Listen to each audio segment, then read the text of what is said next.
लोकसभा चुनाव के बाद चुने जाते हैं प्रधानमंत्री, जो कि देश के सुप्रीम लीडर होते हैं, पर उन्हें माना जाता है थर्ड सिटीजन ऑफ इंडिया। वहीं पर प्रेसिडेंट को कहा जाता है हेड ऑफ द स्टेट। ऐसा क्यों? दरअसल आजादी के बाद संविधान को बनाते समय प्रेसिडेंट और वाइस प्रेसिडेंट इन दो पोस्ट को इसलिए बनाया गया था ताकि सारा पावर किसी एक इंसान के हाथों में ना रहे। प्रेसिडेंट का काम होता है संविधान में लिखे गए डिस्ट्रीब्यूशन ऑफ पावर को मेंटेन करना। कैसे, चलिए जान लेते हैं।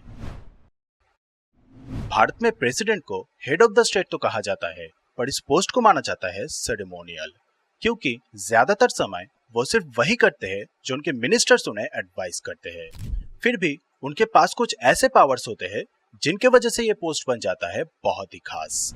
पहला, लेजिस्लेटिव पावर। पार्लियामेंट में जब भी कोई बिल पास होता है तब उसके बाद उसमें प्रेसिडेंट की सहमति जरूरी होता है, नहीं तो उनके सिग्नेचर के बिना वो बिल एक एक्ट नहीं बन पाता है।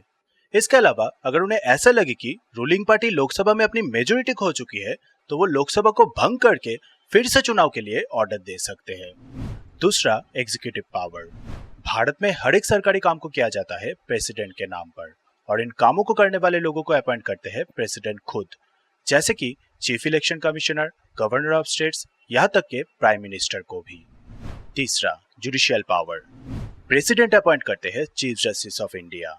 साथ में किसी भी अपराधी को दिए गए सजा को वो आसान या फिर माफ भी करवा सकते हैं, यहाँ तक के सुप्रीम कोर्ट के द्वारा दिए गए डेथ सेंटेंस को भी।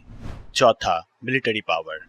प्रेसिडेंट ही होते हैं देश की फोर्सेस का सुप्रीम कमांडर। किसी भी देश के खिलाफ जंग शुरू और खत्म करने का पावर उनके ही पास होता है, और वही अपॉइंट करते हैं आर्मी, नेवी और एयर फोर्सेस के चीफ्स को। पांचवा, इमरजेंसी पावर।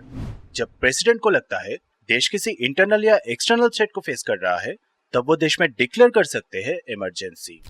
इसके अलावा अगर किसी भी राज्य की सरकार संविधान का ठीक से पालन नहीं करता है या फिर केंद्र से मिले निर्देशों को फॉलो नहीं करता है तब उस राज्य में स्थिति सामान्य करने का काम भी प्रेसिडेंट ही करते हैं।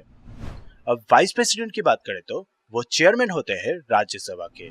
साथ में प्रेसिडेंट की अनुपस्थिति में वही होते हैं प्रेसिडेंट के कामों को संभालने वाले।